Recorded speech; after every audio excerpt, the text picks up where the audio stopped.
The government of Canada has made some amendments to the immigration regulations to support the current situation with COVID-19. As you know, if you are traveling to Canada nowadays because of the spread of COVID-19 and travel restrictions, when you enter Canada, you need to self-quarantine for 14 days.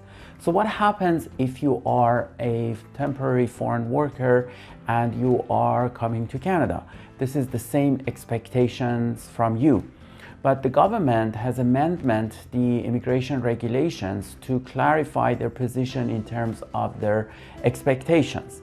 According to the new regulations, when you enter Canada, you have to self-quarantine for 14 days. But if you refuse as a foreign worker to self-quarantine for 14 days, now you are in contravention of the Immigration Act. And under Section 41 sub A of the Immigration Act, you are subject to a removal order from Canada. This means that the government will remove you from Canada and you will be excluded from Canada. In other words, for one full year, you are not allowed to come back to Canada unless you apply for an authorization to return to Canada. So what happens to the employers who hire international workers or temporary foreign workers?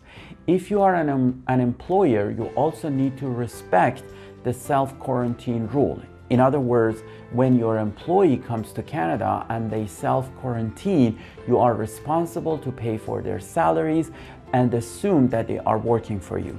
You also cannot expect your employees to get involved with those kind of activities that are in contravention with the Emergencies Act or with the Quarantine Act.